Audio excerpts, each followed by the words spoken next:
اهلا بيك يا صديقي، انا اخوك نادر كابو، والنهارده جاي لك بفلوج جديد.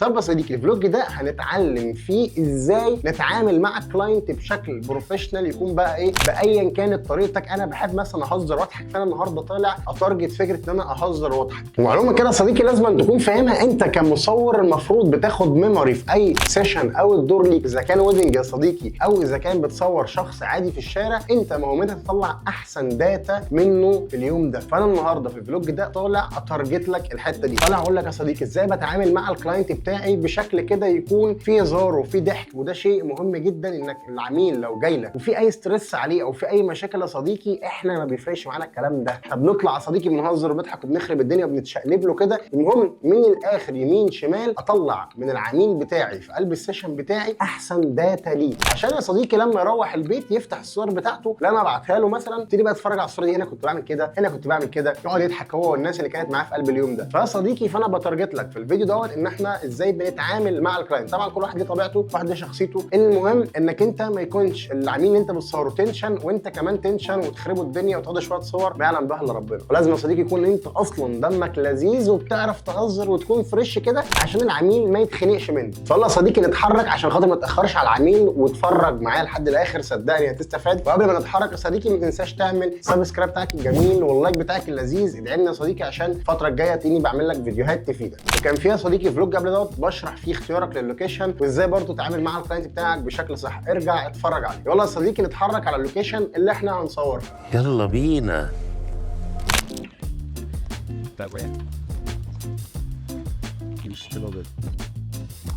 لا مش قوي، بتجري يا مارفل بالراحه. طب اقول لك على حاجه، اعملي نفسك ماشيه مثلا وبص كده. خلاص مش هضربك صدقيني، قال مش هضربها. خلاص. لا العكس بقى، يعني خلي دي اللي قدام، بص بقى كده. ماشي جميله دي زي ما انت. ايوه يلا حاولي تخليكي براحتك اكتر زي ما انت. مفيش كده. حلو ده. تعالي هنا بوبي بعد اذنك، ممكن تيجي كده نصور. اطلعي كده سنه. وقلنا مش هيضربك خلاص. ما بتضحكوها ازاي البت دي؟ بتعملوا ايه دي؟ طب بتعملي ايه؟ تعالي كده اطلع قدام سنه. ايوه مش ممكن ايدك كده مثلا كده؟ بس العكس كده مقموصه وزعلانه. لا ايوه لف كده سنه. العكس بس ايدك كده مثلا، بصي كده مثلا. ايوه يا نهار ازرق. مساء الخير. بس بصي بقى ورايا اهو، اثبتي زي ما انت. كشري يا بنتي، كشري. بصي عارفه انت اللي هو كده مش كده. بصي دماغك كده يا بنت كده العكس. ايوه بصي هنا بقى. اثبت.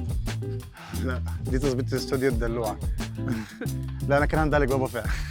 ماشي ايوه عارفه انت الحركه اللي هي العاديه دي. ايوه مش خلي دي كده بس. ايوه بس اثبت واتحرك. بصي هنا كده لحد ما اليوم ما ضاعش على الفاضي. ارجع ورا سنه. ممكن عايزه تتحركي معايا شويه، ما هديكي بالكاميرا. ماشي. طب يا جماعه الجو هنا مظلم شويه، فانا رافع سرعه الشطر عندي على 5000، فاتح العدسه على 1.8 والايزو عندي على 800، فواخد الاضاءه دي. طبعا الجو اصلا وارم والجو اصلا طافي مفيش شمس قوي، فالاعدادات دي اللي اصل حاجه للوقت ده يعني. يلا ما تركزيش معايا. تفهمي بعدين. ماشي خليكي زي كده، خد كام حاجه بتتحرك. ماشي حلو ده زي ما انت. بصي هنا كده اللوكيشن ده بتاع بابا، عشان الصوره دي لو طلعت حلوه تبقى هنا. بصي بقى كانك نازله، يعني انزلي كده نازله كانك نازله. بصي بقى كده. هي فين؟ انت ما اكلتهاش طيب ولا راح يبقى عماله طوع عليه؟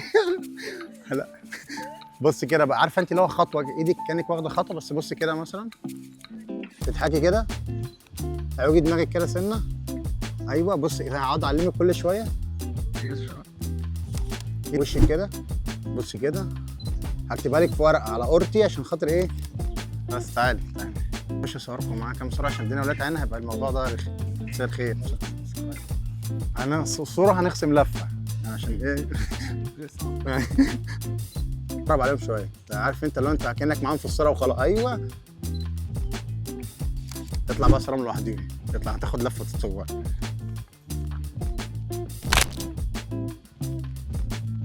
صورك لوحدك. لا معلش تيجي تطلع مشوار لوحديها، اي حاجه اطلع باي حاجه من وراه. تعالى نتمشى كده، استنى لو لقينا حاجه كويسه حلوه، او استنى بص. طب استنى بص هو جاي لنا عشان ما نروحش كلنا. استنى.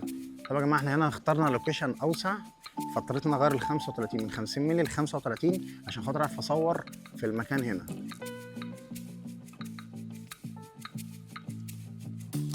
احذف عليك الكاميرا من غير ما بابا يشوف. بصي شوف لسه عامل ايه دلوقتي كده مثلا، وانا هصورنا على القط. ماشي استني بقى، استني. ماشي وانت بص كده، وانت بص كده. اي اثبت يا ولا اثبت، هو اتحرك.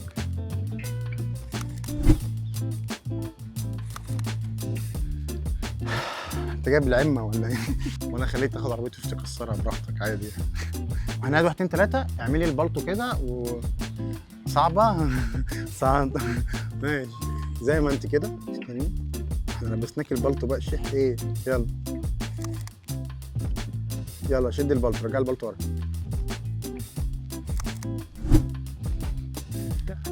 يعني على قد كتف من 50. شوف دي كده، امسك دي كده، امسك دي كده. شغلك معانا، انت هتاخد 4 لفات النهارده. بس خليك تسوق عربية يوسف، معلش يا يوسف. لفة بس يوسف لفتين، ولازم في 5 هنكسرها عادي. زي ما انت يا عمر. بص كده تاني.